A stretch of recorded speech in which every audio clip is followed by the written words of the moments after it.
probe landed on the asteroid and immediately began transmitting images that made 3 mission controllers collapse in their chairs. Not because the alien city was terrifying in appearance, but because it was familiar, showing architecture identical to ancient Babylon. Streets laid out exactly like sections of lost Rome. Buildings that matched Mayan temples down to individual carvings, as if someone had been copying Earth's civilizations for thousands of years and building replicas on a rock drifting through space. The structures weren't ancient either. Thermal imaging showed they were warm, recently built, some still under construction by machinery that moved through the city's streets, even though no living beings were visible.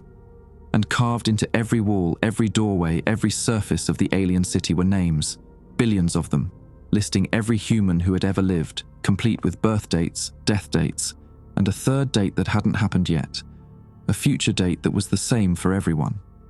March 15th, 2027. The classified investigation revealed the asteroid wasn't a natural object. It was hollow, artificially constructed, and it had been slowly changing course for the past decade, adjusting its trajectory with subtle propulsion burns that made it appear like normal gravitational influences. But the course corrections were deliberate, calculated, steering the asteroid toward Earth, scheduled to enter our atmosphere on March 15th, 2027. The same date carved next to every human name in the alien city. The probe's final transmission before NASA destroyed it remotely showed the city's central plaza, where a massive monument displayed a single message in every human language. Final collection scheduled, storage city complete, specimens will be archived. Thank you for your cooperation. The asteroid wasn't carrying an alien city, it was carrying our tomb. A memorial built in advance of humanity's extinction, a storage facility coming to Earth to collect the species it had been studying for millennia, arriving on the exact date our extinction had apparently been scheduled since before our civilizations even existed. That transmission happened 26 years ago. I know because my father was one of those 3 controllers who collapsed. His name was Bernard Holloway, and he spent 14 years trying to convince anyone that the world was ending on a Tuesday in March. Nobody believed him. His colleagues called him unstable. His friends stopped visiting. His wife, my mother, took my brother and me to Tucson when I was 11. Dad died in 2013, alone in a hospice outside Pasadena, still muttering about cities made of names. I held his hand while he whispered coordinates, his eyes fixed on something beyond the ceiling tiles. My name is Theodore Holloway. I'm 37. I work as a systems analyst at Johnson Space Center in Houston, handling data migration for legacy archives. Boring work, safe work, the kind of job you take when you've watched your father's mind splinter. It's February 2027, 23 days until March 15th, and 6 hours ago, while transferring old mission files, I found his classified documents buried in a folder that shouldn't exist. The folder was labeled Coronado 7, and it sat nested inside 6 layers of archived directories from 1999, buried so deep in the legacy system that no human being had likely accessed it in over 2 decades. The migration software flagged it as corrupted, which is why I noticed it at all. Corrupted files need manual review before transfer. I should have marked it for deletion and moved on. That's what the job required. That's what a sane person would do at 11:47 on a Tuesday night in an empty office building. Instead, I clicked it open. The first image loaded in fragments top to bottom, the way pictures used to render on dial-up connections when I was a kid. Grey surface, craters, standard asteroid terrain. But then the buildings appeared, and I understood immediately why my father had stopped sleeping, stopped eating, stopped being the man who taught me to ride a bicycle in Pasadena. I recognized the ziggurat, not from any textbook or documentary, but from the sketch he'd drawn on a napkin at a Denny's in 2008, the last time I agreed to meet him for breakfast. He'd pushed it across the table with shaking hands, coffee sloshing from his cup. "This is what they built," he'd said. "They copied us, Teddy.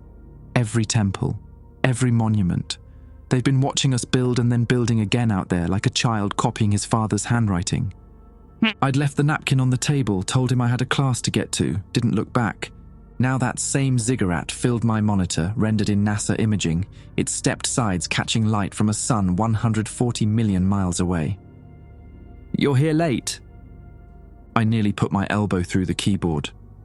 When I spun around, Franklin Driscoll was standing in the doorway of my cubicle, holding a paper cup of vending machine coffee. He was maybe 60, with a white beard that made him look like a retired sea captain, though he'd spent his entire career behind desks. Senior archivist. We'd exchanged maybe 50 words in the 3 years I'd worked here. "Server migration," I managed. "Deadline's Friday." Franklin didn't move. His eyes went to my screen and something shifted in his face. Not surprise. Recognition. "Coronado 7, he said quietly. Haven't seen that designation in a long time. "You know this." He stepped into the cubicle, close enough that I could smell burnt coffee on his breath. "Your father ever tell you about the Lockheed petition?" "How do you know about my father?" "Bernard Holloway, mission controller, worked the Coronado probe from launch to termination." Franklin's voice was flat, rehearsed. "After the probe was destroyed, he and 2 other controllers tried to get Lockheed Martin to go public. Wrote letters to senators, contacted journalists. Nobody listened. The other 2 controllers died within 18 months. Car accident and heart attack. Your father lasted longer, but they made sure nobody took him seriously. The people who decide what the public is allowed to know." I wanted to laugh. I wanted to tell this old man he sounded exactly like my father in his worst years, paranoid and broken and chasing shadows. But the ziggurat was still on my screen, and my father's napkin sketch was burned into my memory, and the dates matched too perfectly. "March 15th, 2027, I said. "Is that real?" Franklin set his coffee cup on my desk. His hand was trembling. "There's a storage room in Building 30, basement level behind the HVAC maintenance access. The door has a keypad. Code is 771999. Inside, you'll find everything the official archive doesn't include. Mission logs, thermal imaging analysis, the full translation of the monument." "Why are you telling me this?" "Because I was the communications tech who received the final transmission. I watched your father collapse. I watched them drag him out of the control room while he screamed about the names on the walls." Franklin picked up his coffee again. "And because we have 23 days left, and someone should know the truth before it doesn't matter anymore." He walked out without another word. I listened to his footsteps fade down the corridor, then turned back to my screen. The ziggurat stared back at me, casting a shadow across streets that looked like they belonged in a history book. My hands were shaking when I reached for my phone. I scrolled to my brother's contact. Wesley, 2 years younger, living in Portland, working as a physical therapist. We hadn't spoken in 8 months. Not since our last argument about Dad's estate, about whether to keep his notebooks and sketches or throw them away. I'd voted to throw them away. Wesley had taken them instead, driven them back to Portland in his Subaru, and told me I was a coward for refusing to look at what was inside. I typed out a message. "Do you still have Dad's notebooks?" The response came 90 seconds later. "Yeah, why?" I looked at the ziggurat on my screen. At the streets laid out in patterns I'd seen in photographs of Pompeii. At the thermal signatures indicating warmth, construction still happening on a rock hurtling through space. "I think he was right about everything," I typed. "I think I need to see them." 3 dots appeared, disappeared, appeared again. "Come to Portland," Wesley wrote. "Bring whatever you found. And Teddy, don't tell anyone else. Not yet." I saved the Coronado 7 folder to an encrypted drive, deleted my access logs, and started looking up flights to Oregon. The next departure was at 6:15 in the morning. I booked it with my personal card. 3 hours to figure out how to explain to my brother that I'd spent 20 years resenting a man who had sacrificed his sanity trying to save us all. Outside my window, the Houston skyline glowed orange against February darkness. Somewhere past the atmosphere, a city of names was drifting closer, and mine was carved into its walls. The flight landed at Portland International just after 9 in the morning. and Wesley was waiting for me at the curb in his old Subaru, the same car he'd driven since graduate school. He looked thinner than I remembered, his hair longer, a few days of stubble on his jaw. When I climbed into the passenger seat, he didn't say hello. He just pulled away from the terminal and merged onto the highway heading east toward his apartment in the Hawthorne district. We drove in silence for 10 minutes before he finally spoke. "You look like hell. Didn't sleep on the plane." "That's not what I mean." He glanced at me, then back at the road.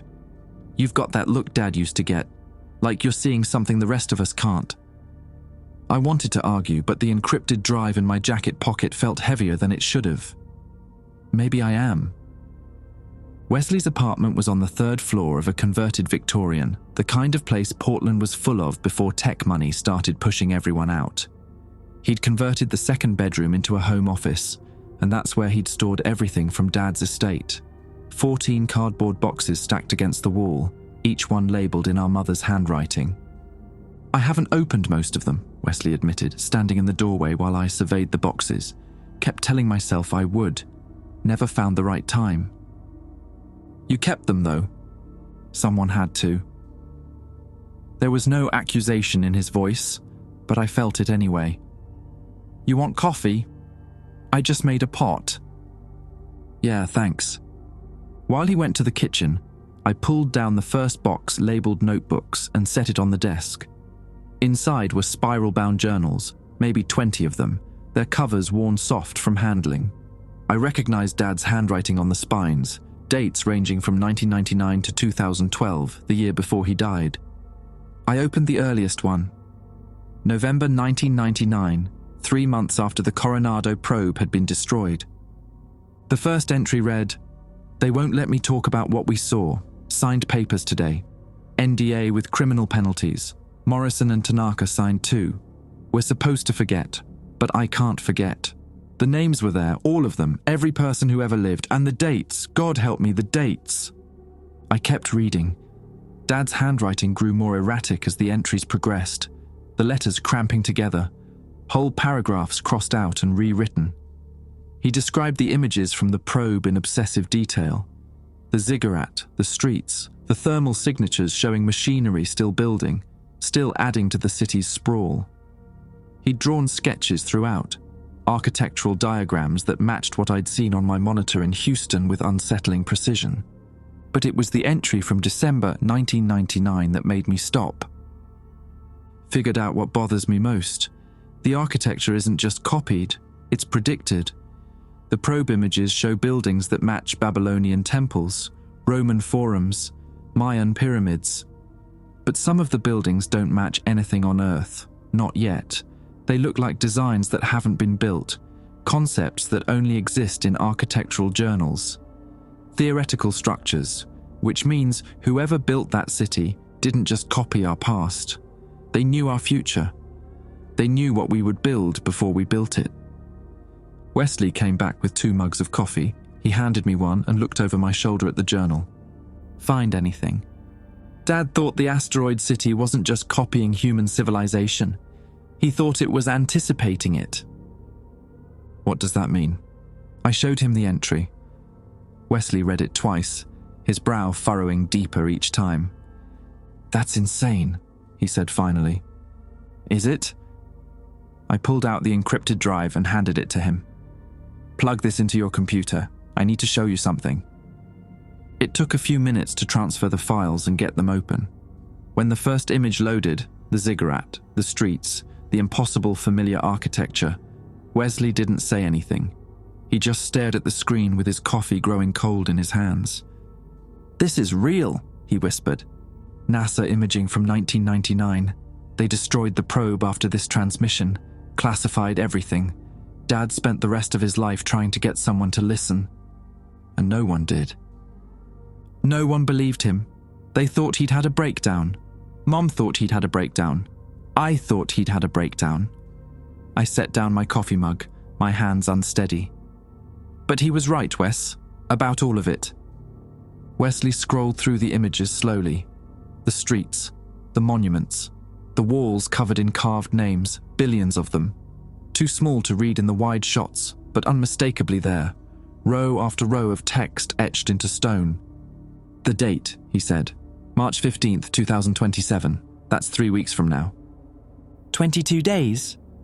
"What happens on that date?" I pulled out another journal, this one from 2003. Dad had dedicated an entire section to analysing the monument inscription, the message that had been translated from every human language. Final collection scheduled. Storage city complete. Specimens will be archived. Thank you for your cooperation. He thought it was an extinction event, I said. The asteroid isn't just passing by Earth. It's coming here. The city is a tomb built in advance. A memorial to a species about to be collected. Collected for what? Dad didn't know. None of them knew. I flipped through more pages, stopping at a sketch that showed the asteroid's trajectory. But he calculated the orbital mechanics. The asteroid has been adjusting its course for decades. Small burns, barely detectable, disguised as gravitational influences. It's not natural. It's being steered. Wesley was quiet for a long moment. Outside, a car horn honked on Hawthorne Boulevard, and I could hear the faint sound of a street musician playing guitar. Normal sounds. The sounds of a world that had no idea what was coming. "Why didn't anyone stop it?" Wesley asked. "If NASA knew in 1999, they've had almost 30 years to do something. Maybe they tried. Maybe they couldn't." I thought about Franklin Driscoll, about the tremor in his hand. Or maybe they decided it was easier to keep people in the dark. Let everyone live without knowing. That's not their decision to make. No, it's not. Wesley stood up and walked to the window. The February sky was grey over Portland, threatening rain. He stood there for a while, not speaking, and I let him have the silence. I knew what he was feeling, the same vertigo I'd felt in my cubicle in Houston, the same sense that the ground had shifted beneath my feet and would never be solid again. "There's more," I said finally. "Franklin, the archivist who told me about the files, he mentioned a storage room at Johnson Space Center. Said it contains everything the official archive doesn't include. Full mission logs, thermal analysis, the complete translation." Wesley turned back to face me. "You're going back to Houston." "I have to. If there's more information, something Dad didn't have access to, maybe there's a way to stop this, or at least understand it." "And if there isn't?" I didn't have an answer for that. I looked at the journals spread across his desk, at the decades of obsession and isolation they represented. Dad had spent 14 years trying to save the world, and the world had called him crazy for it. "Then at least we'll know the truth," I said. "That has to count for something." Wesley grabbed his jacket from the back of his chair. "I'm coming with you." "Wes, don't argue with me, Teddy. You spent 20 years pretending Dad was insane. I spent 20 years wondering if I was insane for believing him." He pulled on the jacket and grabbed his keys. "If the world's ending in 3 weeks, I'm not spending it sitting in Portland waiting for a phone call." I wanted to tell him to stay, to live whatever time we had left in peace, in this city he loved. But I understood the look in his eyes. It was the same look Dad had worn in every photograph after 1999, the look of someone who couldn't unknow what they knew. "Okay," I said, "but we need to be careful." Franklin made it sound like the people who buried this information are still watching. "Then we don't give them anything to see." Wesley pocketed his phone and headed for the door. "Come on. There's a direct flight to Houston at 2. If we leave now, we can make it." I gathered the journals and the encrypted drive, stuffing them into my carry-on bag. As I followed Wesley out of the apartment, I paused at the threshold and looked back at the boxes still stacked against the wall. 14 boxes of a dead man's obsession. Evidence that the world had ignored for almost 3 decades. In 22 days, everyone would know he'd been right. I just hoped it wouldn't be too late to matter. We landed in Houston just after 7 in the evening, the sky already dark and heavy with humid air that makes your clothes stick to your skin the moment you step outside. Wesley hadn't said much on the flight, just sat with Dad's earliest journal open on his lap, reading entries I'd skimmed over in Portland. Occasionally, he'd make a small sound, a grunt or a sharp exhale, but he didn't share what prompted them. The rental car smelled like artificial pine and stale cigarettes. I drove while Wesley navigated, guiding us through the tangle of highways south of the city toward Clear Lake, where Johnson Space Center sprawled across 1,600 acres. "You really think we can just walk in?" Wesley asked as we passed the main visitor entrance, its parking lot empty this late in the evening. "I have badge access. I work there, remember. And if someone asks why you're bringing a guest into a restricted building at night, then I'll tell them you're my brother visiting from out of town and I wanted to show you where I work." I turned onto a service road that ran along the eastern perimeter. It's not that unusual. People do it all the time. People who aren't trying to break into classified storage rooms. "We're not breaking in. Franklin gave me the code." Wesley made a skeptical noise but didn't argue further. The truth was, I had no idea if this would work. Franklin had seemed genuine, but I'd only spoken to him once, and the paranoid part of my brain, the part that had apparently been right about everything, kept whispering that it could be a trap. Maybe Franklin was one of the people who'd buried the Coronado files in the first place. Maybe he'd been testing me, seeing if I'd take the bait. But what choice did we have? The journals only told us so much. If there was more information in that storage room, we needed it. Building 30 was one of the older structures on campus, a squat concrete block that housed administrative offices and archival storage. I parked in a lot behind the building, away from the security lights, and we walked to a side entrance. My badge got us through the first door. The hallways beyond were dim, lit only by emergency fixtures that cast everything in pale green. "Basement level," I said, leading Wesley toward a stairwell at the end of the corridor, behind the HVAC maintenance access. The basement was colder than the floors above, the air carrying that smell of old paper and machine oil that accumulates in places where things are stored and forgotten. We passed rows of filing cabinets, shelves stacked with boxes, equipment from decades past. At the far end, a heavy door marked "Mechanical Authorized Personnel Only" blocked our path. "This is it?" "Should be." I found the keypad Franklin had described, half hidden behind a bundle of cables. My fingers hesitated over the buttons. 771999. The lock clicked. The door swung inward. The room beyond was smaller than I'd expected, maybe 15 feet square, with no windows and a single fluorescent fixture buzzing overhead. Metal shelving lined 3 walls, packed with boxes and binders. A folding table sat in the center, covered with papers that looked like they'd been abandoned mid-review. Wesley let out a low whistle. Someone's been busy. I picked up one of the papers from the table. It was a thermal analysis printout dated August 1999, showing heat signatures from the asteroid's surface. The city was visible in false color, its buildings radiating warmth that shouldn't have been possible on a rock millions of miles from the sun. Handwritten notes in the margins read, "Construction ongoing. Estimate 12 to 15 new structures per Earth Day. At current rate, city will double in size within 18 months. They were tracking the growth, I said. After the probe was destroyed, they must have had other ways to monitor it. Wesley was already pulling boxes from the shelves, rifling through their contents. "Teddy, look at this." He held up a photograph, glossy and oversized, the kind they used to print for presentation boards before everything went digital. It showed a section of the asteroid city in extreme close-up, focused on one of the walls covered in carved names. But this image was different from the ones I'd seen before. The names were legible. I took the photograph and held it under the light. The carving was precise, each letter perfectly formed, the text arranged in neat columns that covered every inch of visible stone. I scanned the names, recognizing none of them, until my eyes caught on a sequence near the bottom of the frame.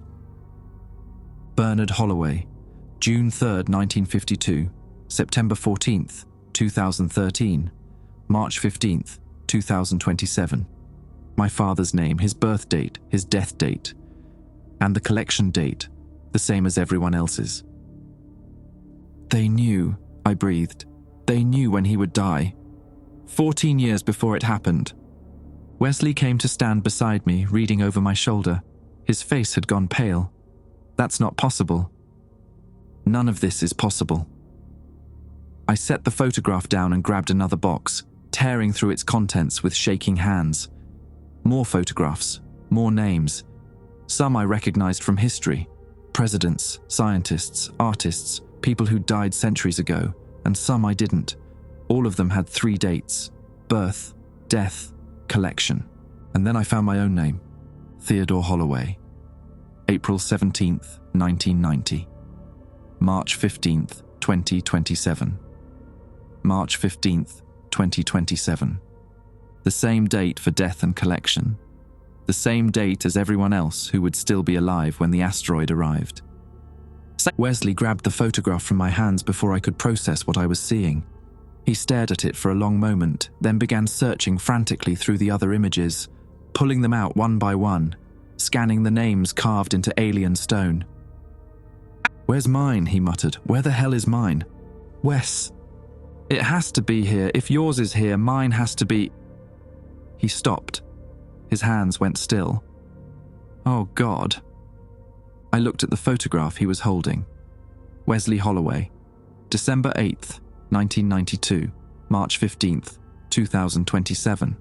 March 15th, 2027. We stood there in that cramped basement room, surrounded by decades of classified evidence, holding photographs of our own deaths.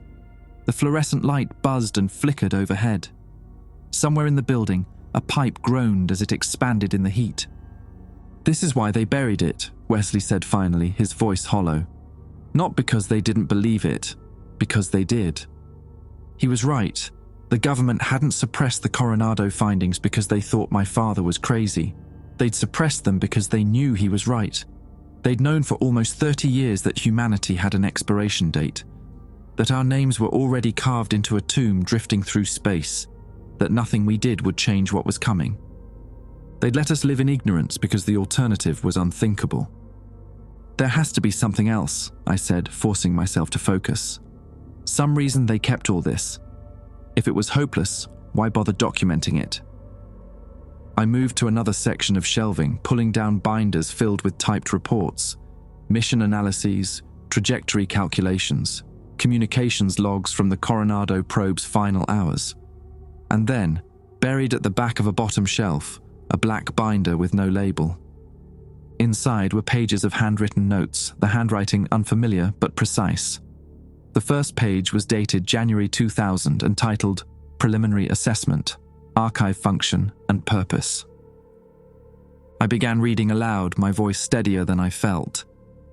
Initial analysis suggests the asteroid structure serves a dual function. Primary purpose appears to be archival, a comprehensive record of human civilization, including biological and cultural data. Secondary purpose remains unclear, but may involve physical collection of specimens, as suggested by monument inscription. Key question: is collection literal or metaphorical? If literal, what mechanism would allow for planetary-scale specimen retrieval? Wesley took the binder from me and flipped ahead, scanning pages. "Here, listen to this. Thermal imaging indicates the presence of internal chambers within the asteroid, far larger than surface structures suggest. Preliminary estimates indicate hollow interior with capacity exceeding 500 cubic kilometers. If collection is literal, this would provide sufficient volume for physical storage of approximately 8 billion human bodies in suspended form." Suspended form, I repeated, like cryogenics. "Or something we don't have a word for." Wesley kept reading. "They didn't know. Nobody knew. They just kept gathering data and hoping someone would figure it out." He stopped. I watched his eyes move across the page, his expression shifting from confusion to something worse. "Before what?" Wesley handed me the binder, pointing to a paragraph near the bottom of the page. "Final note. Per directive from Office of Special Projects, all Coronado-related research to be suspended, effective March 1st, 2000. Resources to be redirected to Project Architect. No further analysis of archive structure or collection mechanism authorized. All personnel assigned to Coronado to sign non-disclosure agreements and receive psychological evaluation before return to standard duties." "Project Architect," I said. "What the hell is Project Architect?" "I don't know, but someone decided that studying the asteroid wasn't the priority anymore. Wesley closed the binder and tucked it under his arm, which means they found something else, something they thought was more important than understanding our own extinction. A sound from somewhere above us, footsteps maybe, or a door closing, made us both freeze. We stood motionless in the fluorescent light, listening, but the sound didn't repeat. "We need to go," Wesley whispered. "Take what we can carry." And I grabbed the black binder and a handful of photographs, stuffing them into my bag. Wesley did the same, filling his jacket pockets with documents and printouts. We didn't speak as we left the storage room. Didn't speak as we climbed the stairs and walked through the empty corridors. Didn't speak as we pushed through the side entrance into the humid Houston night. It wasn't until we were back in the rental car, pulling out of the parking lot with the headlights off, that Wesley finally broke the silence. "Project Architect," he said. "We need to find out what that is." "I know someone who might be able to help," I replied, thinking of Franklin Driscoll, wondering if the old archivist knew more than he'd told me. "But first, we need to get somewhere safe. Somewhere we can go through everything we found." Wesley nodded, his jaw tight. Outside the windshield, the lights of Houston spread across the horizon. Millions of people living their lives, going to work, raising families, making plans for a future that might never arrive. 21 days until March 15th. And somewhere in the darkness above us, a city of names was drifting closer. We drove for an hour before either of us felt safe enough to stop. Wesley found a motel off Interstate 45, the kind of place that took cash and didn't ask questions. Peeling paint, a flickering vacancy sign, rooms that smelled like mildew and cigarette smoke. It wasn't comfortable, but comfort wasn't what we needed. We needed walls. We needed a door that locked. I spread the stolen documents across one of the twin beds while Wesley sat on the other, staring at the photograph of his own name carved into alien stone. He hadn't spoken since we'd left the Space Center. The black binder held more than I'd initially realized. Behind the preliminary assessment were pages of communications logs, internal memos, budget allocations. Project Architect had received funding starting in March 2000, the same month Coronado research was suspended. The amounts were staggering, hundreds of millions funneled through shell accounts, all hidden from congressional oversight. "They built something," I said, more to myself than to Wesley. "Whatever Project Architect is, they spent almost 3 decades building it." Wesley finally looked up from the photograph. His eyes were red-rimmed, exhausted. "Does it matter?" "What do you mean?" "I mean, does any of this matter?" He gestured at the documents scattered across my bed. "We're all going to die in 3 weeks. Everyone on Earth. What difference does it make if we understand why?" I didn't have a good answer. Part of me agreed with him. The rational part whispered that understanding wouldn't change the outcome. We could learn every secret, and the asteroid would still arrive on March 15th. The collection would still happen. But another part of me, the part that had driven to Portland, broken into a classified storage room, stolen evidence, refused to accept that nothing could be done. "Dad didn't give up," I said quietly. "He spent 14 years trying to warn people. If he thought it was hopeless, he would have stopped." "Dad went crazy, Teddy. He died alone in a hospice talking to himself about cities made of names." "He died trying to save us. That's not the same as crazy." Wesley was quiet for a long moment. Then he stood up, walked to the window, and pulled back the curtain to look at the parking lot outside. The neon vacancy sign cast red shadows across his face. "I used to dream about that city," he said, "when I was a kid, after Dad started talking about it. I'd see it in my sleep, the ziggurats, the streets, the walls covered in writing. I thought it was just nightmares, but the dreams never stopped. Even after Dad died, I kept seeing it." "Wes," I thought I was losing my mind, just like him. He let the curtain fall and turned to face me. But I wasn't, was I? The dreams were real. Somehow, I was seeing something real. I thought about the probe images, about the thermal signatures showing construction still happening. I thought about the names carved with impossible precision, listing every human who had ever existed. "Maybe that's how they do it," I said slowly. "The collection. Maybe they've been connected to us somehow, watching us, learning about us. Maybe the dreams are part of it.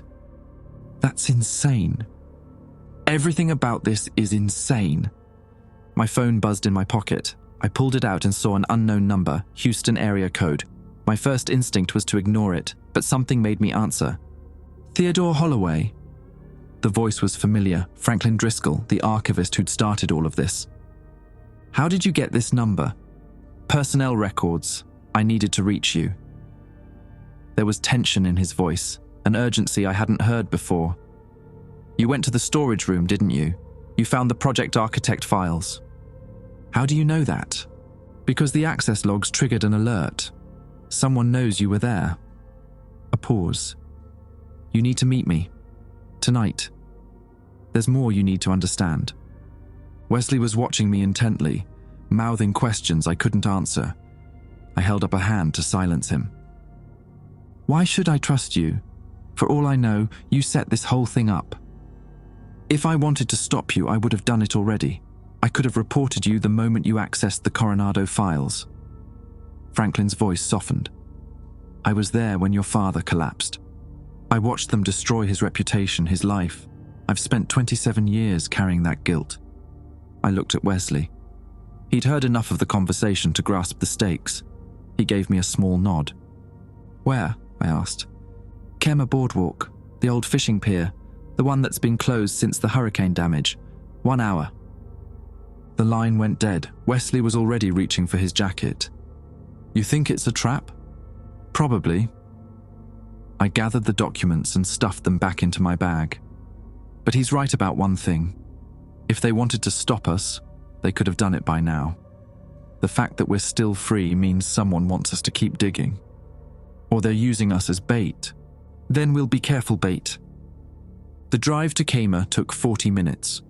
The boardwalk was a tourist attraction during the day, but at this hour it was deserted. We parked near the marina and walked along the waterfront until we found the fishing pier. Yellow caution tape blocked the entrance, the wooden planks beyond dark and weathered. Franklin was waiting at the end of the pier, a dark silhouette against the reflected lights of the bay. He turned as we approached, and I saw that he looked older than he had 2 days ago, more fragile. You found the photographs, he said. It wasn't a question. We found our names, our death dates. Wesley's voice was hard, accusing. You knew about this. You knew what was in that room. I knew some of it, not all. Franklin reached into his coat and pulled out a manila envelope. Project Architect isn't what you think. It's not a study. It's not research. It's an answer. I took the envelope and opened it. Inside were blueprints, technical specifications, construction photographs. A massive structure taking shape in the desert, surrounded by fences and guard towers. What is this? It's called the Shepherd Array, a network of radio transmitters in the Nevada desert, designed to send a message into deep space. Franklin's eyes met mine. After the Coronado probe was destroyed, linguists spent 3 years analyzing the monument inscription. They discovered something the original translation missed. The message wasn't just an announcement, it was an invitation. An invitation to what? To respond. The monument text included a frequency, a coordinate, a protocol for communication. Whoever built that city, they weren't just observing us. They were waiting for us to answer. Franklin pointed at the blueprints in my hands. Project Architect was humanity's response. We've been transmitting for 25 years, and 3 months ago they finally replied. 25 years of messages sent into the darkness. And now, with 3 weeks left until the collection date, something had answered. What did they say? Wesley asked, his voice barely above a whisper. Franklin looked out at the bay, at the lights reflecting on the black water, at the stars beginning to emerge through the humid Texas haze. They said the collection isn't mandatory. They said there's a choice. He turned back to face us, and in the dim light, I could see tears on his weathered cheeks. They said some of us can survive, but only if we give them what they really want. Wesley stepped closer, his hands balling into fists. And what is that? What do they want? Franklin shook his head slowly. That's the part I don't know. The response was received at a classified facility in Colorado. Only a handful of people have seen the full message. He pulled another document from inside his coat, a single page, crumpled and worn. But I managed to get this, a fragment. The only piece I could smuggle out before they locked everything down. I took the page and held it up to catch the distant glow of the marina lights. The text was sparse, clinical, clearly translated from something that hadn't originated in any human language. Selection criteria will be provided. Volunteers will be processed. Non-essential specimens will be archived as scheduled. Essential specimens will be preserved for continuation. The choice must be made before arrival. No extensions will be granted. My mouth went dry. Essential specimens. Non-essential specimens. They were talking about us like livestock, sorting humanity into categories of worth. Who decides? I asked. Who decides who's essential? Franklin took the page back and tucked it into his coat. That's what you need to find out. The people who built Project Architect, who sent the messages, who received the response, they're the ones making the choice, and they're running out of time to make it. We left Houston before dawn, driving west on Interstate 10 with the sun rising behind us and the stolen documents spread across the back seat. Franklin had given us coordinates for the Shepherd Array, a location in the Nevada desert about 40 miles northeast of a town called Tonopah. He'd also given us a warning. The facility was guarded by private military contractors, the kind of people who shot first and buried the paperwork later. You won't get in through the front gate, he'd said, but there's a service entrance on the eastern perimeter. Maintenance crews use it for deliveries. Security is lighter there, especially during shift changes. I'd asked him why he wasn't coming with us. His answer had been simple. I'm too old to run, and they already know my face, but they don't know yours. Not yet. Wesley drove the first shift while I tried to sleep in the passenger seat, but every time I closed my eyes, I saw the photographs from the storage room. My name carved into alien stone. My death date printed in characters that predated human writing by millennia. The collection scheduled for March 15th, less than 3 weeks away. We stopped for gas in El Paso, then again in Tucson, where Wesley insisted on buying a burner phone from a convenience store. If they're tracking your cell, he said, we need a way to communicate that doesn't lead back to us. Who's they? Everyone. The government. The contractors. Whoever's been keeping this secret for 30 years. He handed me the burner and pocketed the receipt. Dad was right to be paranoid. We should have listened. The drive took 18 hours with stops. By the time we reached Tonopah, the sun had set and the desert stretched around us like an ocean of darkness, broken only by distant clusters of lights that might have been ranches or mining operations. The town itself was small, a few motels, a casino, a handful of restaurants catering to travelers on their way to somewhere else. We found a room at a motel called The Clown, its sign featuring a faded image of a grinning face that had probably been cheerful decades ago, but now looked vaguely threatening in the Nevada night.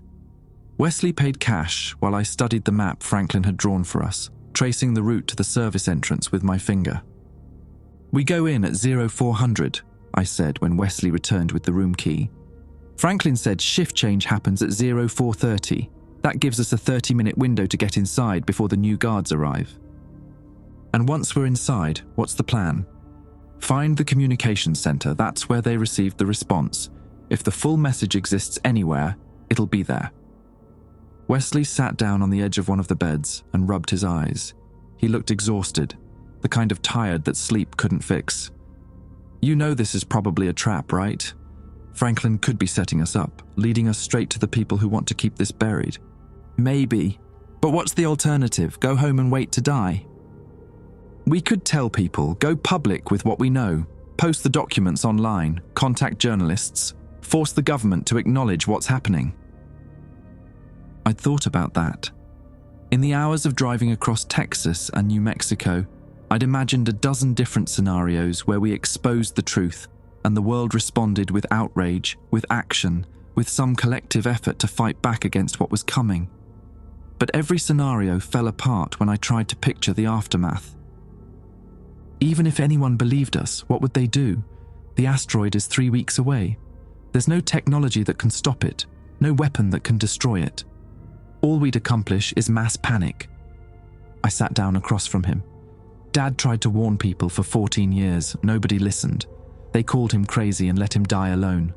I won't let that happen to us. So we just accept it. Accept that humanity's going to be collected like specimens in a jar. No, we find out what the aliens want. We find out who's making the selection, and we figure out if there's any way to change it. I reached into my bag and pulled out the fragment Franklin had given us. Essential specimens will be preserved. That means some people survive. If we can understand the criteria, maybe we can do something about it. Wesley was quiet for a long moment, then he nodded slowly. Okay, 0400. But if this goes sideways, we run. No heroics. Agreed. I set an alarm and tried to sleep, but the desert silence pressed against the windows like something waiting to get in. When the alarm finally went off, I felt like I hadn't rested at all. The drive to the facility took 40 minutes on unmarked roads that seemed to exist only on Franklin's hand-drawn map. The terrain was flat and featureless, scrubland and rock formations barely visible in the starlight. No moon tonight, good for sneaking, bad for navigation. We parked the rental car behind a rock outcropping about half a mile from the eastern perimeter and continued on foot. The Shepherd Array revealed itself gradually as we approached, first as a glow on the horizon, then as a cluster of buildings surrounded by chain-link fence topped with razor wire. Beyond the fence, I could see massive dish antennas pointed at the sky, their surfaces catching the faint light from the facility's flood lamps. There, Wesley whispered, pointing to a gap in the fence line where a service road disappeared into the compound. A small guardhouse stood beside the entrance, its windows dark. Franklin said security would be light during shift change. Light doesn't mean empty. We approached slowly, keeping low, using the scrubland for cover whenever possible. The guardhouse remained dark as we got closer. When we reached the fence, I could see that the gate was already open, the chain that should have secured it hanging loose. That's wrong, Wesley said quietly. That's too easy. He was right, but we'd come too far to turn back now. We slipped through the gate and crossed the service road, making for the nearest building, a low concrete structure with no windows and a heavy metal door. The door was unlocked. Inside, a corridor stretched into darkness, lit only by emergency exit signs that cast everything in dim red. Communications center should be in the main building, I said, consulting Franklin's map. North side of the compound. We moved through the facility like ghosts, passing empty offices and abandoned workstations. The whole place felt deserted, which made no sense for an active military installation. Where were the guards? Where were the technicians who operated the array? The answer came when we reached the main building. The communications center was a large room filled with computer terminals and monitoring equipment, screens displaying readouts and data streams I couldn't interpret. But that wasn't what stopped me in my tracks. The room was full of people, dozens of them seated at the terminals, standing in small groups, all of them turning to face us as we entered. And at the center of the room, standing beside a massive display screen showing an image I recognized, the asteroid city, rendered in false color like the thermal imaging from the Coronado probe, was Franklin Driscoll. "I'm sorry, Theodore," he said. His voice was calm, almost gentle. "I needed you to come here. I needed you to see this for yourself." Wesley grabbed my arm, pulling me back toward the door, but two men in black tactical gear stepped into the corridor behind us, blocking our escape. "What the hell is this?" I demanded. "This is Project Architect, the real Project Architect." Franklin gestured at the people around him. "We're not trying to stop the collection, Theodore. We're trying to complete it." The display screen behind him changed, cycling through images. The asteroid city, the monument with its inscription in every human language, the walls covered in carved names. And then something new, a diagram showing the asteroid's trajectory, its path through the solar system, its final approach to Earth. "The aliens didn't build that city to study us," Franklin continued. "They built it to save us. The collection isn't extinction, it's preservation. When the asteroid arrives, everyone whose name is carved into those walls will be uploaded, archived. preserved for eternity in a form that transcends biological existence. Uploaded? Wesley's voice cracked. What does that mean? It means consciousness transfer. It means immortality. It means the end of death, disease, suffering, the end of everything that makes human existence so fragile and painful. Franklin's eyes were bright, fervent. The aliens have been watching us for millennia, waiting for us to reach a point where we could understand their gift, and now that time has come. That's insane, I said. You're talking about killing 8 billion people. I'm talking about saving 8 billion people, transforming them into something better. Franklin stepped closer, his voice dropping. Your father understood, Theodore. He didn't go crazy. He was chosen. The dreams, the visions, the obsession, that was the aliens reaching out to him, trying to show him what was possible. But he couldn't accept it. He fought against it, and that resistance destroyed him. The memory of my father in that hospice room flashed through my mind, his cracked lips, his eyes fixed on something beyond the ceiling, the coordinates he kept whispering. He wasn't warning us, I realized. He was trying to stop himself from believing. He was afraid. Most people are when they first understand. Franklin reached out and touched my shoulder. But you don't have to be afraid. You can be part of this. You and your brother both. Essential specimens preserved and continued while the rest of humanity joins you in the archive. Essential specimens, Wesley repeated. That's what the message said. What makes someone essential? Franklin smiled. Bloodlines, genetics. Certain families have been marked for continuation since the beginning. The aliens have been guiding human reproduction for thousands of years, selecting traits, preserving lineages. Your family is one of them. The Holloway line stretches back to ancient Babylon. You're not random. You're designed. The room seemed to tilt around me, designed, selected, bred like livestock for some cosmic purpose I couldn't comprehend. No, I said, I don't accept this. I won't be part of it. You don't have a choice. Franklin's expression hardened.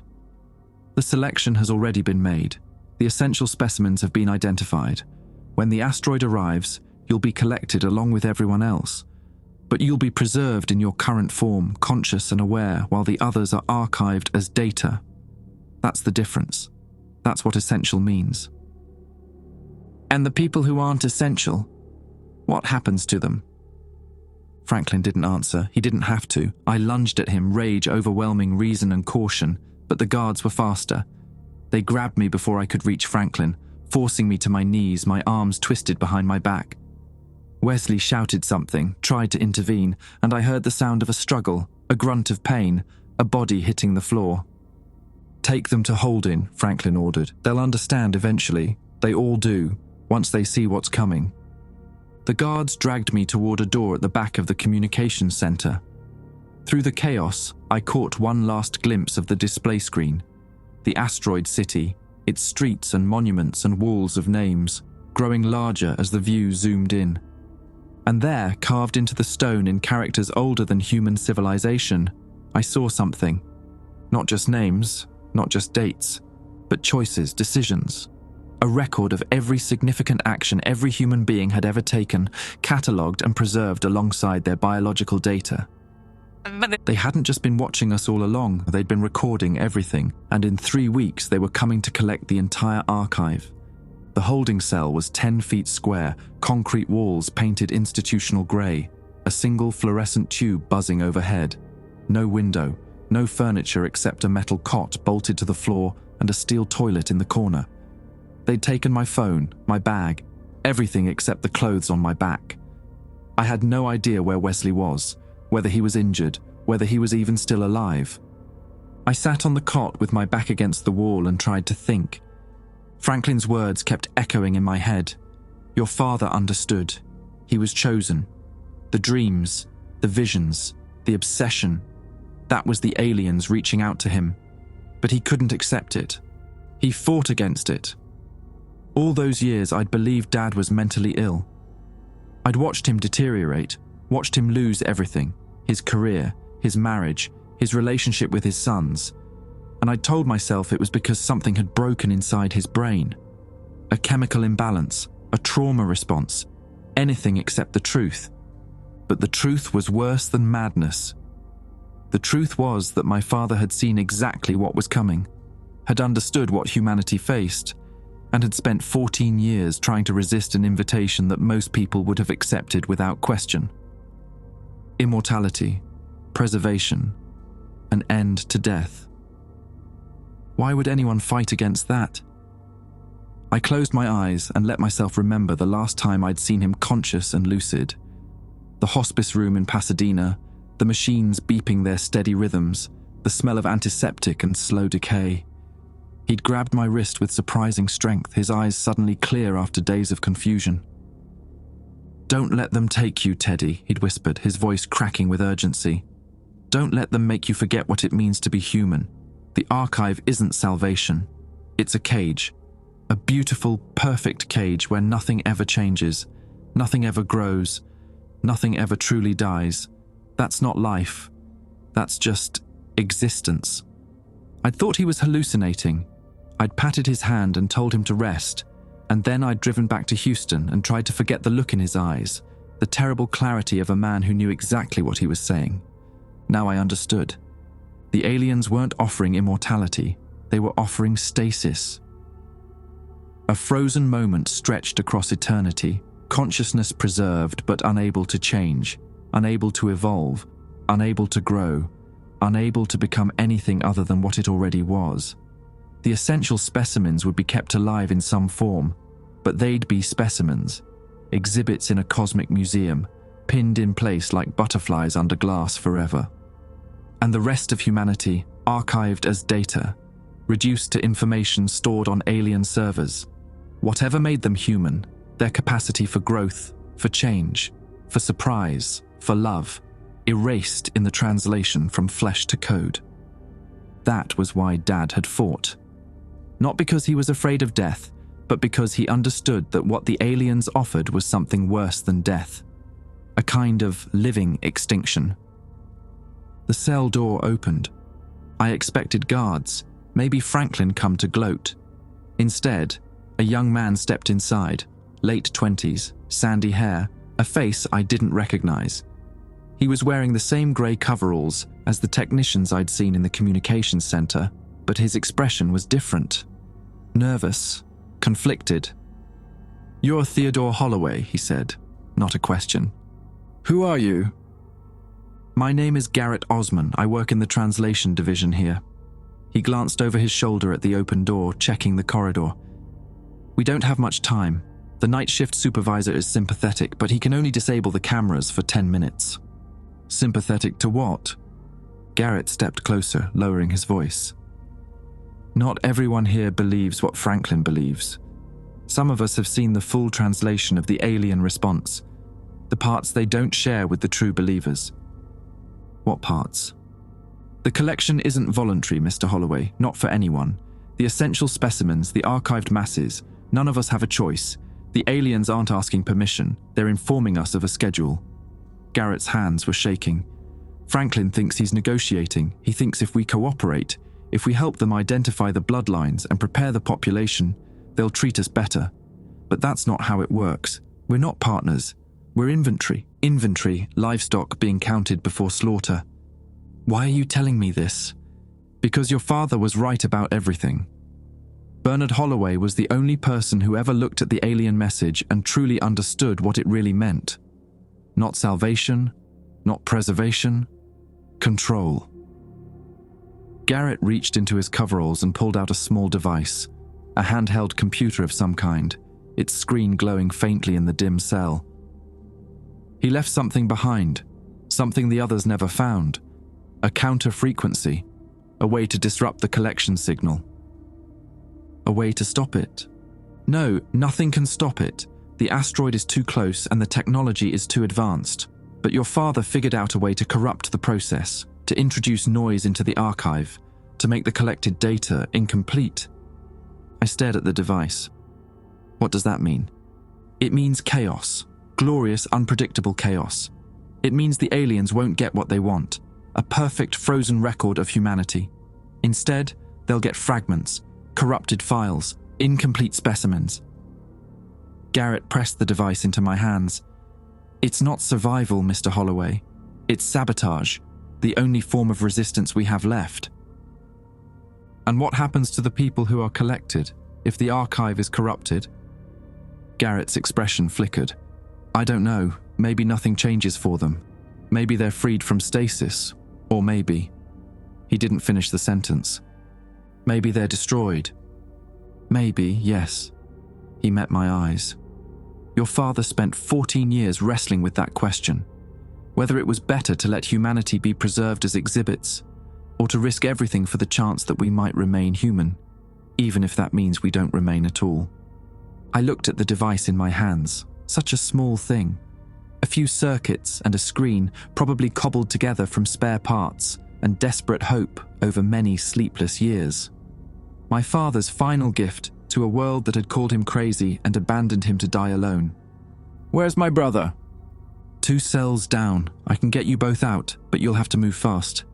There's a vehicle bay on the west side of the compound. If you can reach it before the shift change... I need to see him first. Garrett hesitated, then nodded. Follow me, stay quiet. The corridor outside my cell was empty, the lights dimmed to their nighttime setting.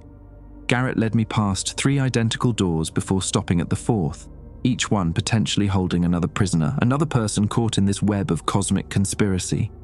He punched a code into the keypad, and the door slid open with a soft hiss. Wesley was sitting on his cot in the same position I'd been in, back against the wall, eyes fixed on nothing, lost in thoughts I could only imagine. When he saw me standing in the doorway, something shifted in his face, relief maybe, or just recognition that we were still alive, still together. Teddy, what's happening? We're getting out. I showed him the device. Dad left us a way to fight back. I explained quickly, the counter-frequency, the corruption, the choice our father had made and left for us to complete. Wesley listened without interrupting, his expression growing darker with each word. So our options are slavery or sabotage, he said when I finished. Either we let them archive humanity as data, or we destroy the archive and maybe kill everyone in the process. Dad didn't see it as killing. He saw it as... I struggled for the right words. As giving people back their uncertainty, their potential, even if that potential includes death. That's a hell of a philosophical distinction when you're talking about 8 billion lives. I know. Wesley stood up and walked to the door, looking out at the empty corridor. Mum used to say Dad was the most stubborn man she'd ever met. She meant it as a criticism, but I always thought it was a compliment. He never gave up. Even when everyone told him he was wrong, even when it cost him everything, he kept fighting. He kept fighting because he believed humans deserve the right to choose their own fate, even if that fate is death. And now we have to make that choice for everyone.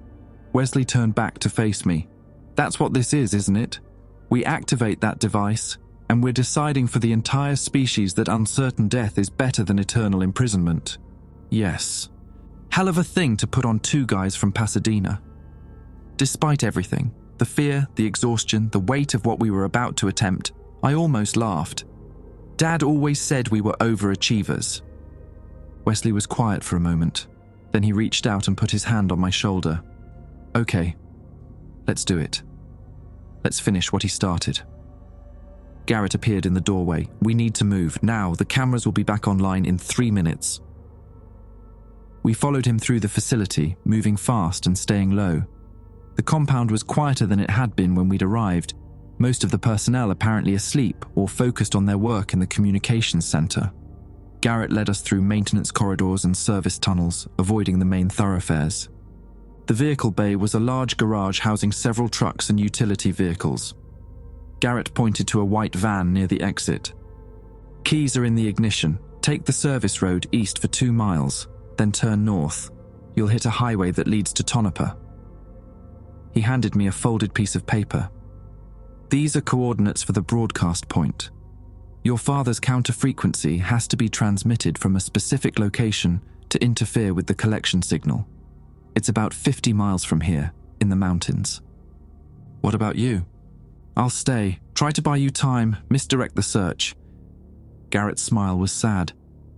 Someone has to keep the believers distracted while you save the world, or end it, whichever this turns out to be. I wanted to thank him, but there wasn't time. Wesley was already climbing into the van. I followed, settling into the passenger seat while my brother started the engine.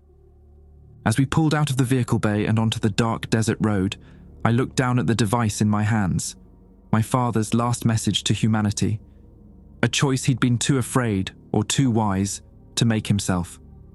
18 days until March 15th, and somewhere in those mountains a decision waited that would determine whether humanity lived as prisoners or died as free. The mountains rose out of the desert like broken teeth, their peaks barely visible against the pre-dawn sky. Wesley drove while I navigated, matching the coordinates on Garrett's paper to the topographic map we'd bought at a gas station in Tonopah. The road grew narrower as we climbed, paved asphalt giving way to gravel, then to bare dirt that made the van shudder and groan with every bump. "There," I said, pointing to a ridge ahead. "That's the broadcast point." The location my father had chosen was a flat outcropping of rock near the summit, exposed to the sky on all sides. No trees, no structures, nothing to interfere with the transmission signal. As we pulled the van to a stop and climbed out into the cold mountain air, I understood why he'd picked this place. It felt like standing on the edge of the world, with nothing between us and the stars, but thin atmosphere and fading hope. Wesley helped me set up the device on a flat boulder, its screen casting pale light across our faces.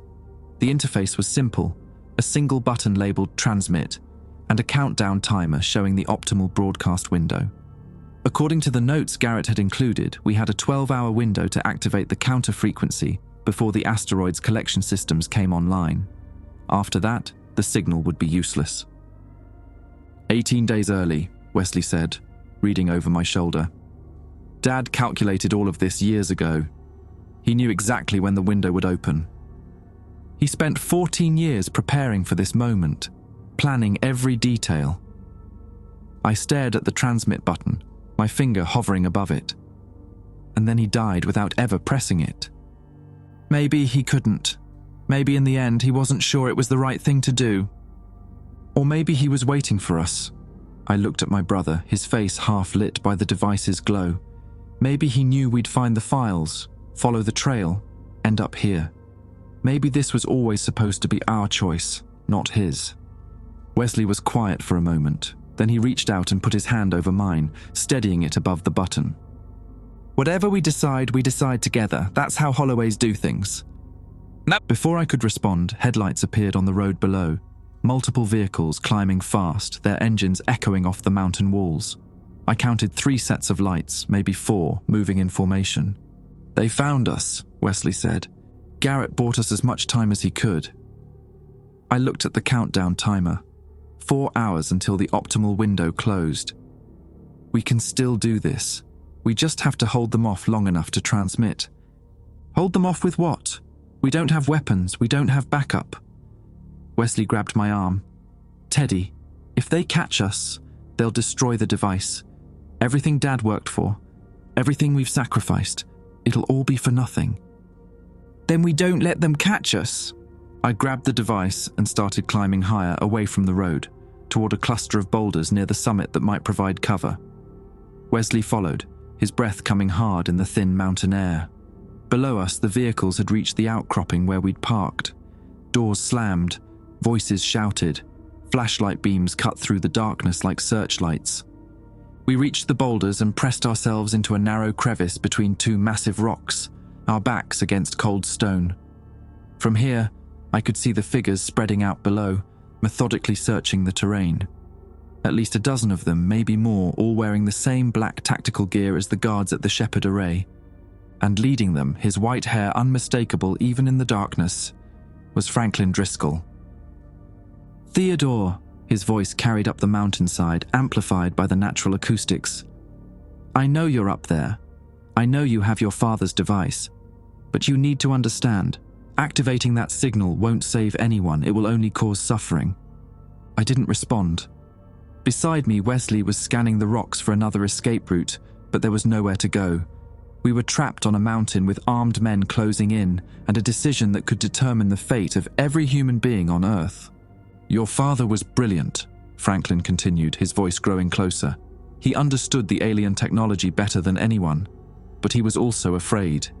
He couldn't accept that what the aliens offer is a gift, not a curse. The archive isn't imprisonment, it's transcendence, an end to the limitations of flesh, an escape from the prison of mortality. An escape into a different prison, I called back, unable to stay silent. Consciousness without change, existence without growth. That's not transcendence, that's death with a heartbeat. That's fear talking, the same fear that destroyed your father. Franklin's voice was gentle now, almost paternal. But you don't have to make his mistakes, Theodore. You and Wesley are essential specimens. You'll be preserved in your current form, aware and intact. You'll have eternity to learn, to explore, to become whatever you want to become within the archive. Within the archive, Wesley muttered beside me. That's the key word, isn't it? Within. Not outside, not free. Just contained. The guards were getting closer now, their flashlights sweeping the rocks just below our position. I looked at the device in my hands, at the transmit button that could corrupt the collection and potentially destroy billions of preserved minds, or could free them from an eternity of stasis. There was no way to know which outcome was more likely, no way to calculate the odds or weigh the consequences with any certainty. This was the choice my father had faced, the choice he'd spent 14 years unable to make. Teddy. Wesley's voice was barely a whisper. Whatever you decide, I'm with you. But you need to decide now. And I thought about my father in that hospice room, his eyes clear for the first time in months, his hand gripping my wrist with desperate strength. Don't let them take you. Don't let them make you forget what it means to be human.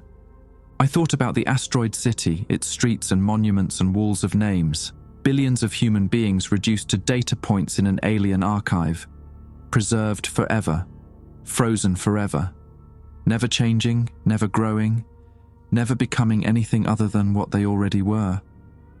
I thought about Wesley beside me, about the years we'd spent estranged because I couldn't accept what our father believed, about the chance we'd been given to reconnect in these final weeks, about what it meant to be brothers, to be family, to be human in a universe that apparently saw us as nothing more than specimens to be collected.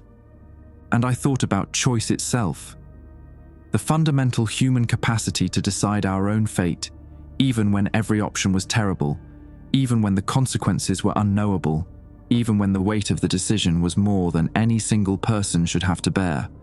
That was what the aliens wanted to take from us. Not just our bodies, not just our consciousness, but our agency. Our ability to choose wrong, to fail spectacularly, to grow from our mistakes, to be imperfect and struggling and gloriously, painfully alive. I'm sorry, Dad, I whispered. I understand now why you couldn't do it, but I'm not you, and I'm not going to let them win. I pressed the button. The device hummed in my hands, a vibration I felt more than heard, spreading up through my arms and into my chest. The screen flashed once, twice, then displayed a single word, transmitting. Below us, Franklin screamed. Not in anger, in anguish, the sound of a true believer watching his faith crumble. The guards stopped their advance, confused, looking to their leader for guidance. But Franklin was on his knees in the dirt, his hands pressed to his temples, his eyes fixed on the sky. "What have you done?" he wailed. "What have you done?" I didn't answer. I was watching the sky, waiting for something to happen, a flash of light, a change in the stars, any sign that the counter-frequency was working. But the heavens remained unchanged, indifferent to the tiny act of defiance taking place on a mountain in Nevada. The device beeped. Transmission complete. Wesley grabbed my arm. "We need to move, now, before they recover." We scrambled out of the crevice and ran along the ridge, away from the guards, away from Franklin's anguished cries. The terrain was treacherous in the darkness, loose rocks and sudden drops that could break an ankle or worse. But we kept moving, driven by adrenaline and the desperate hope that we'd done the right thing. Behind us, I heard engines starting, vehicles beginning to pursue.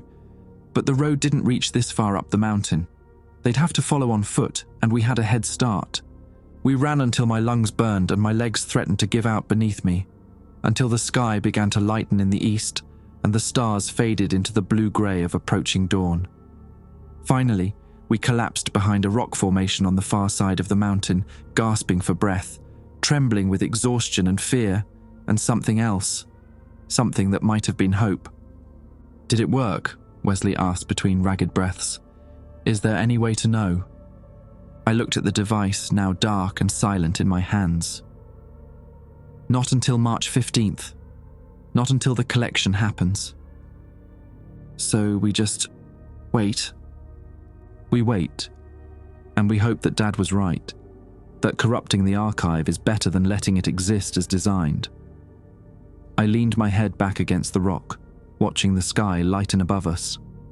We hope that whatever happens to those 8 billion people, it's better than an eternity as exhibits in a cosmic museum. Wesley was quiet for a long time. When he finally spoke, his voice was soft, almost wondering. "You know what Dad would say if he were here?" "What?" "He'd say we did good. He'd say he was proud of us." Wesley turned to look at me, and I saw tears streaming down his face. He'd say his boys finally understood what it means to be human. I reached out and took my brother's hand, holding it tight as the sun rose over the Nevada mountains. Somewhere out there, an asteroid was drifting closer, carrying a city of names and a schedule that had been written before human civilization began. In 17 days it would arrive, and the collection would happen, and nothing would ever be the same. But we'd made our choice. We'd pressed the button. We'd done the only thing we could do in the face of cosmic indifference. We'd chosen to fight. And whatever came next, we would face it together. The sky turned red on March 15th, 2027, just after midnight. Wesley and I watched it from the roof of his apartment in Portland, wrapped in blankets against the cold, a bottle of whiskey passing between us. We'd spent the previous 17 days waiting, hiding, trying to live something like normal lives while the countdown ticked towards zero. We'd talked about everything: Dad, Mom, the years we'd wasted being angry at each other. We'd said the things brothers should say before the end. And then the end came, and it wasn't what anyone expected. The asteroid entered the atmosphere at 12:07 a.m., right on schedule. We saw it as a streak of light, impossibly bright, arcing across the northern sky like a second sun being born. I braced for impact, for fire, for the world to end in thunder. Instead, the light simply spread. It expanded outward, washing across the sky like watercolor bleeding into wet paper. For a moment, I could see the city inside that light, the ziggurats, the monuments, the walls of names, projected onto the heavens like a cosmic slideshow. And then it fragmented. The image shattered into a million pieces. Static and noise. Corrupted data scattering across the atmosphere like digital snow. The alien city broke apart, its architecture dissolving into chaos. Its carefully catalogued names becoming unreadable, meaningless, lost. Dad's counter-frequency had worked. The light faded after maybe 30 seconds, leaving the sky darker than before. Wesley and I sat in silence, waiting for something else. A shockwave, a second attempt, some sign that the aliens would try again. Nothing came. By morning, the news was calling it a meteor shower, a rare atmospheric phenomenon. No mention of asteroids or alien cities or the scheduled extinction of humanity. Either the governments maintained the cover-up, or they genuinely didn't understand what had almost happened. I'm not sure which possibility disturbs me more. It's been 3 months now. Summer in Portland, the days long and warm, the streets full of people living their lives as if nothing changed.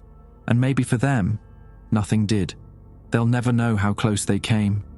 They'll never know about the city of names, the archive, the collection that was supposed to preserve them forever in frozen perfection. They'll never know that 2 brothers from Pasadena, following the trail their father left behind, chose chaos over eternity on their behalf. Wesley thinks we did the right thing. He sleeps soundly now, the dreams of the alien city finally gone, replaced by ordinary nightmares about work and bills and the small anxieties of human existence. He says Dad would be proud. He says we gave humanity back its future, messy, uncertain, finite, but ours. I want to believe him. Most days I truly do, but sometimes, late at night, I find myself looking at the sky and wondering about the people whose names were carved into those walls. The billions who would have been archived, preserved, continued in some form beyond biological death. Did we save them from eternal imprisonment, or did we condemn them to oblivion? There's no way to know. That's the price of choice. You never get to see the road not taken. Dad understood that. He spent 14 years carrying the weight of a decision he couldn't make, and in the end, he left it to us. His final gift wasn't the counter-frequency. It was the freedom to choose wrong. I think about that often when the stars come out and the universe feels vast and indifferent and full of things we will never understand. We chose. We lived. That has to be enough.